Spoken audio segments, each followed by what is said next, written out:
everyone, welcome back to the Coffee Break programming course, and this is lecture 28 where we finally will start talking about the arrays. So in the last lecture we saw such a thing as we called the multitude of values, and today we will repeat the type 2 of those multitudes, and then we will introduce the concept of the array and we will see the basics of the array processing. So let's start with remembering from the last lecture what was the multitudes of values. So there was actually two types of multitudes. Multitude meaning that there are many values, we need to deal with many values, and there was two types. First type was when the values can be processed one by one, and the second, more interesting type, where the values have to be stored simultaneously in the memory. So this was our case here. This is our problem which we wanted to solve into the lecture of the last time. Is that the user enters 100 integers and we want to print them out in reverse order.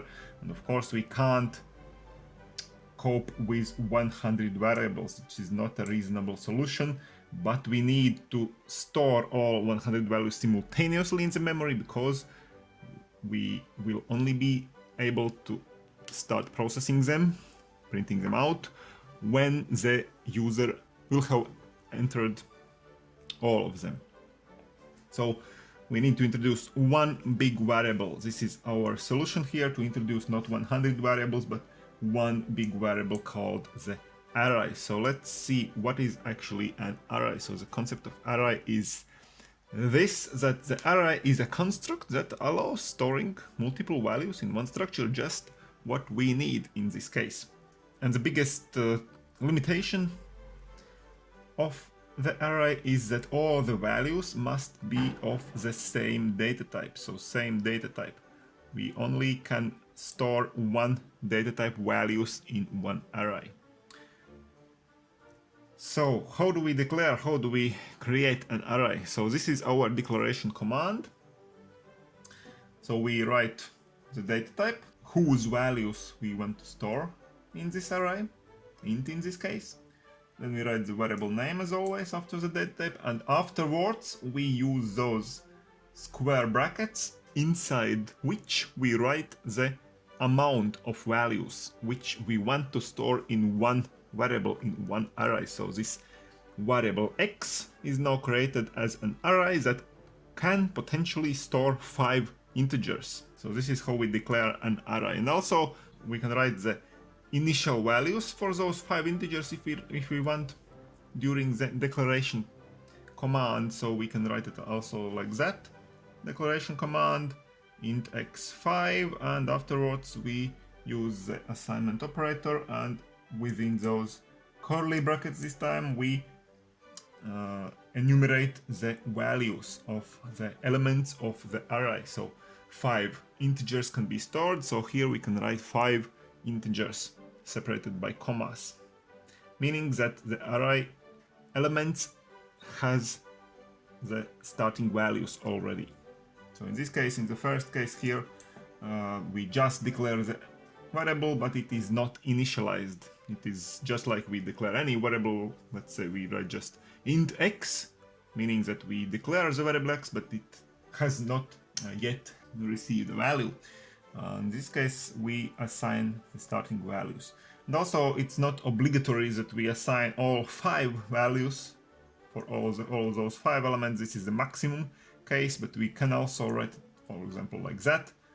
Int x5, again, meaning that x will potentially have 5 values, 5 integers, but in this case we only enumerate 2 of them. So meaning that the first 2 values is initialized in this case, and the last 3 values not yet initialized. So when we talk about arrays, all the elements are in a certain order. This is not just a bag of values where all values have been put in without any order or sequence. There is always an order, always some sequence of those elements, and in this case it means that the first 2 elements are initialized with those values 3 and 49, and a third, fourth, and fifth element of this array X remain uninitialized in this case. So let's go back to our memory structure from the last lecture again, where we saw this great table of bytes stored in memory. So let's remember that each byte has its own serial number. So numbering starts with 0 and goes on. And here, for example, now if we write a declaration command like that, int x5, it means that somewhere in this memory our variable is created. The performer creates our variable when executing this command, and the performer stores some information for itself for future use. So for example, here the memory place has been chosen here. 5 integers, each integer takes up 4 bytes of memory, as we talked last lecture.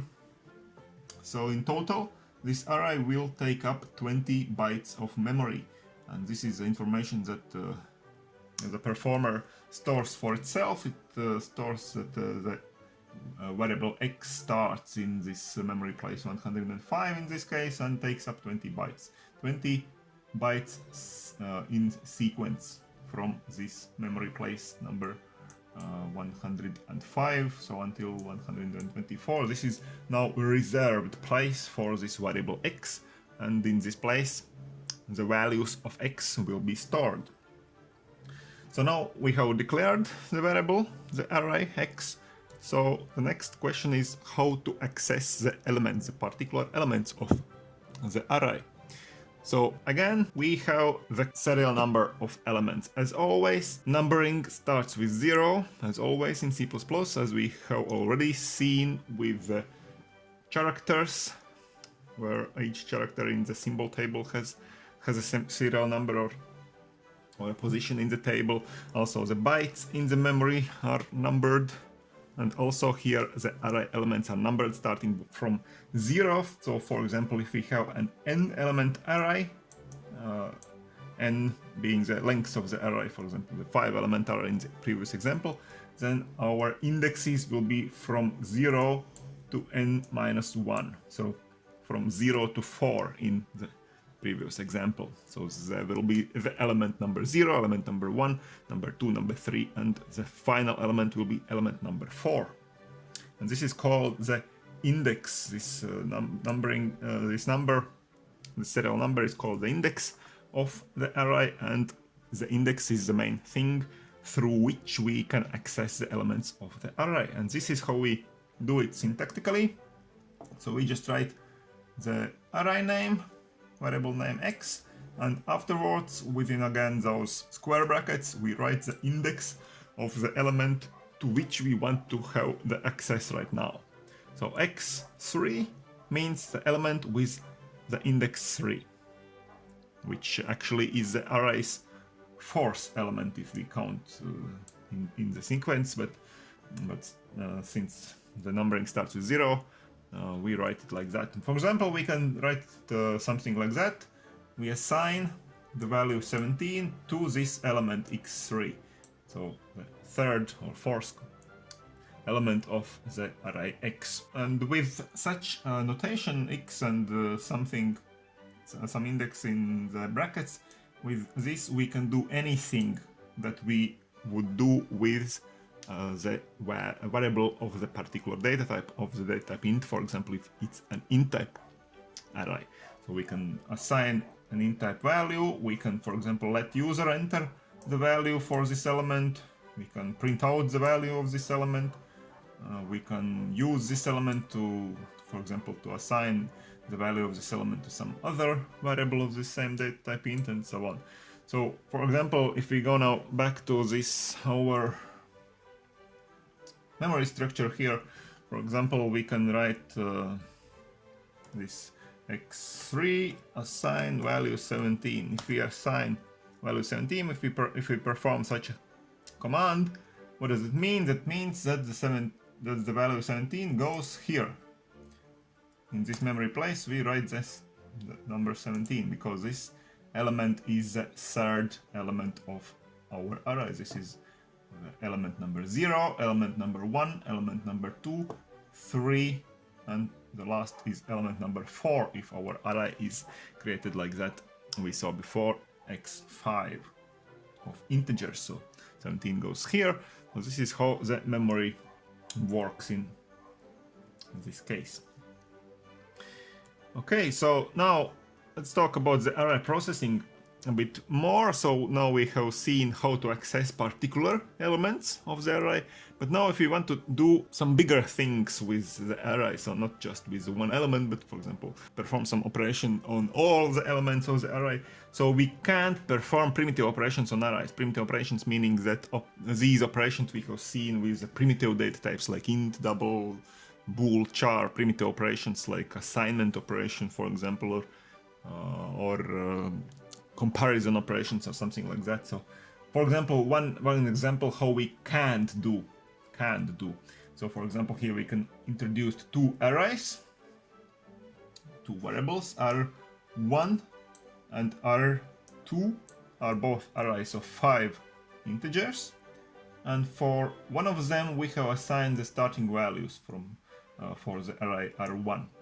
And now of course what we would like to do, for example, is something like that: r2 assign r1, meaning that the same values that are already assigned here for the first array, we would like to assign to the second value, to the second array, the same values.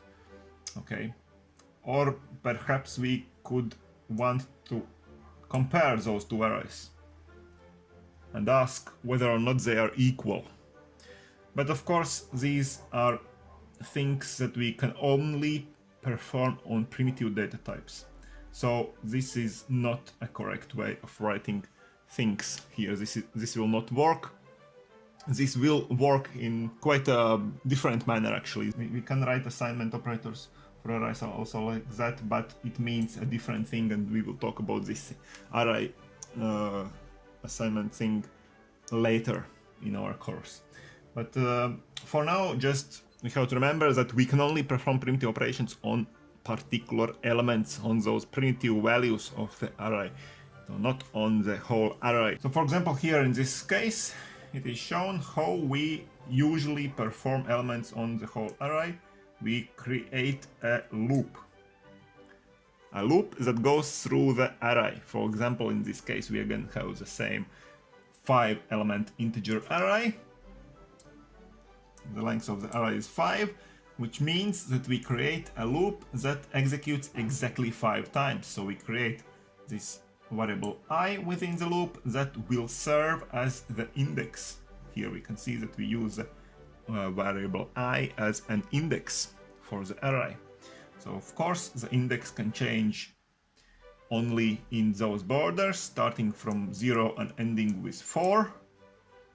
So 0 to 4 are the elements of the array, so I changes starting with 0 and ending with 4, and within each execution of the loop we can, for example in this case, ask for the user input.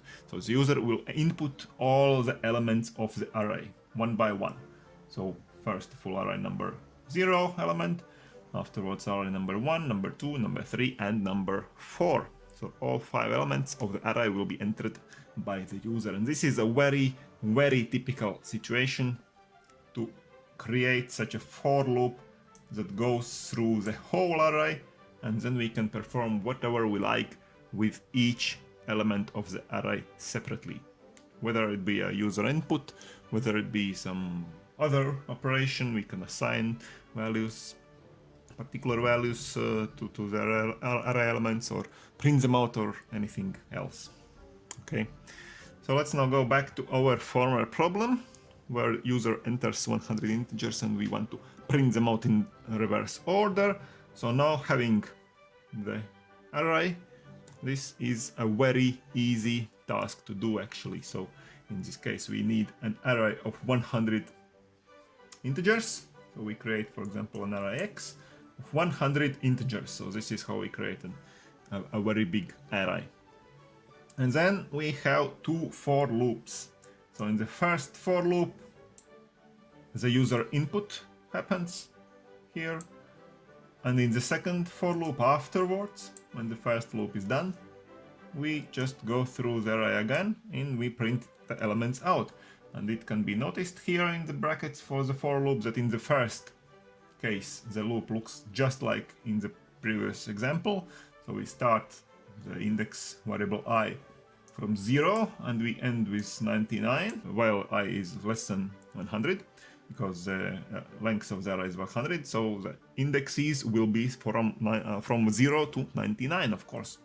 And so each element is entered by the user here. So the user enters 100 elements per user, of course, but this is how it's done.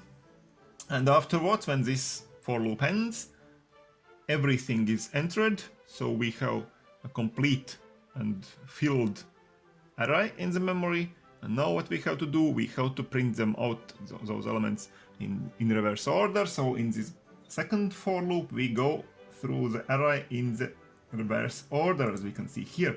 So we start with index 99 in this case. And what we do after each execution of the loop, after each iteration, we decrease the I, of course, by 1. So element number 99 will be first. That will be printed out here. Afterwards, element number 98, number 97, and so on. And as long we do this for loop, as long as this is still true, that the index I is greater or equal to 0, because the index needs to be in the range from 0 to 99. In this case, the other way around, from 99 down to 0, including also 0, of course. 0 is a valid index and it will be the last element that will be printed out, the x0.